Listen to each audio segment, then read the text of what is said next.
ये मौसम है परीक्षा का। क्वेश्चन आउट कराओ, नोट कमाओ।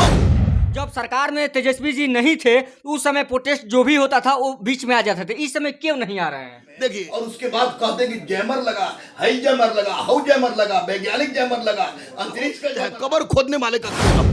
उस सब के आयोग के माँ अध्यक्ष बूढ़ी हो गई, आस लगा के बैठी है कि मेरा बेटा कलेक्टर बन के आएगा, डीएम बन के आएगा और यहाँ पर कर्मचारी बन के आएगा। लेकिन भैया मैं बताते चले कि एग्जाम के आधा घंटा पहले पेपर को लीक कर दिया जाता है। करवा सवाल है, आप हर बार कैमरा में आते हैं, बोलते हैं छात्रों के हित में बोलते हैं, लेकिन और टीचर क्यों नहीं? मेरे पास दर्द है क्योंकि मैं अपने बच्चों और बच्चियों को बेटी और बेटा कहता हूं, तो निश्चित रूप से उनके साथ जब भी तकलीफ होगी मैं हर रुसवाई सहने के लिए तैयार हूं। लेकिन नमस्कार, आप देख रहे हैं आवाज तक न्यूज। मैं बताते चले कि यही बिहार है जहां से आईएएस और आईपीएस पैदा होते हैं, और यही बिहार में आज छात्र चाय और पकौड़ा बेचने पर क्यों मजबूर हो जाते हैं। मैं इसी सब बातें पर काफी चर्चाएं करेंगे। इससे मैं परिचय बता देता हूं, मेरा नाम इलियास है और मैं गुरु रहमान सर के कोचिंग में आया हूं। पीएससी का पेपर आपको पता होगा कि लीक हो गया था, जिसमें काफी प्रोटेस्ट करने के बाद में एक पाली का परीक्षा को रद्द कर दिया गया और लगातार छात्र ने पूरा पाली को पेपर रद्द करवाने के लिए धरना पे थे। लेकिन उन पे कल लाठियां बरसाई गई, उनको मारकर चोटिला कर दिया गया और जेल में भी डाला गया। क्या कहना चाहेंगे? देखिए, छात्रों पर लाठीचार्ज करना, वो भी जब अहिंसात्मक आंदोलन हो, तो उस पर लाठीचार्ज करना किसी भी दृष्टिकोण से उचित नहीं है। कोई भी आदमी, कोई भी मानसिक रूप से संतुलित आदमी इसका समर्थन नहीं करेगा कि छात्रों पर लाठीचार्ज किया जाए। मैं एक व्यक्ति को जानता हूं उस पूरे प्रशासनिक क्षेत्र में, जिसका नाम है खान।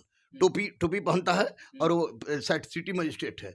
उस व्यक्ति की एकमात्र मंशा होती है कि छात्रों पर पहले ही लाठी बरसा दो ताकि भाग जाए। तो खान पर भी जांच होनी चाहिए कि क्या वो खान किसी दुर्भावना से ग्रसित तो नहीं है, उस पर जांच होनी चाहिए। दूसरी सबसे बड़ी बात कि लाठीचार्ज अब हो गई, अब लाठीचार्ज हो गई है, बहुत सारे बच्चों का हाथ टूटा है, बहुत सारे बच्चे जेल में चले गए हैं, जेल में चले गए थे, बाहर चले आए, और बहुत सारे बच्चों पर एफआईआर भी हुआ है।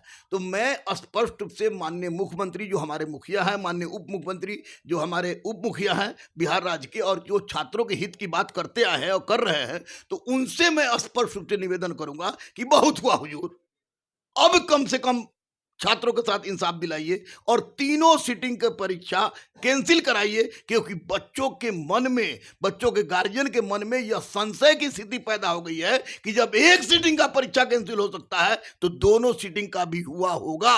वैसी परिस्थिति में जो भी लड़का फेल करेगा उसके मन में संशय होगी, और इस संशय को दूर करना हमारे गार्जियन का कर्तव्य है। गार्जियन हमारे मुखिया, मुख्यमंत्री और उप मुख्यमंत्री हैं। उस परिस्थिति में तीनों सीटिंग का परीक्षा कैंसिल करके परीक्षा फिर से ले लें। क्या दिक्कत है परीक्षा फिर से लेने में? मुझे देना, मैं 24 घंटा के अंदर बिना किसी क्वेश्चन गलत हुए 24 घंटा के अंदर परीक्षा गांधी मैदान में बैठा के ले लूंगा। गांधी मैदान में बैठा के ले लूंगा। पूरे प्रशासनिक सेवा हमको सहयोग करे, मैं गांधी मैदान में बैठा के परीक्षा ले लूंगा। एक क्वेश्चन ना गलत होगा, ना एक क्वेश्चन इधर से उधर जाएगा। अगर इधर से उधर गया तो गुरु रहमान सर कटवाने के लिए तैयार है। लेकिन इतना बड़ा नाइंसाफी छात्रों के साथ मत कीजिए।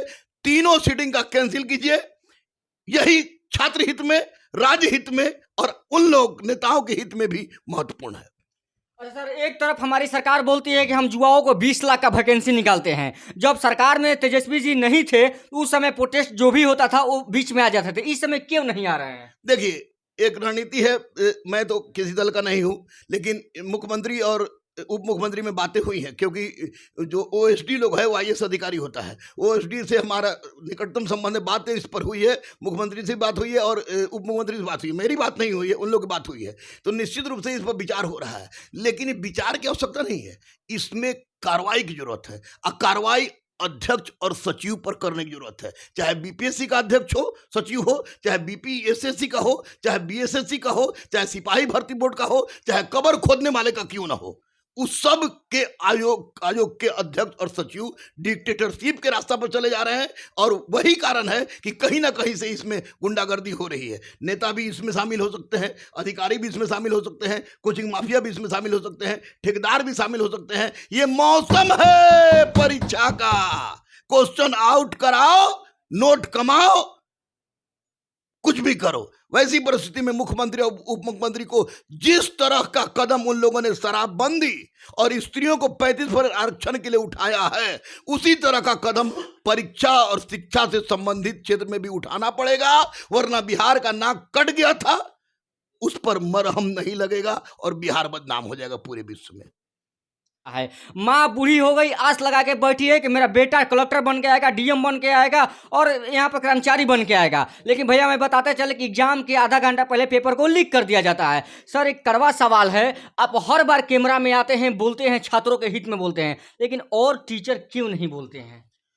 देखिए, और टीचर की तो मैं बात नहीं करता। मैं टीचर सबको टीचर नहीं मानता हूँ। जो बहुत सारे टीचर को तो मैं टीचर मानता ही नहीं हूँ। कोरोना काल के उपज है वो, उन लोगों को टीचर नहीं मानता हूँ। लेकिन सच है कि जो गुरु होगा, मुझे एपीजे अब्दुल कलाम ने गुरु की उपाधि दी।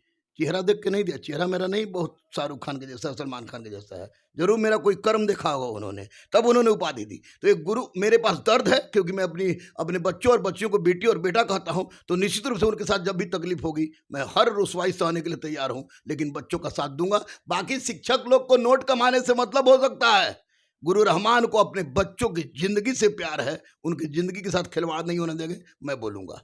क्या सर लगता है कि तीनों पाली के पेपर रद्द हो जाएगा? बिल्कुल बिल्कुल बिल्कुल। इस यात्रा के बाद जो आ रहे हैं माननीय मुख्यमंत्री, उसके बाद तीनों पेपर, तीनों पाली का परीक्षा रद्द करना ही एकमात्र उपाय है, और ये होगा, होना चाहिए।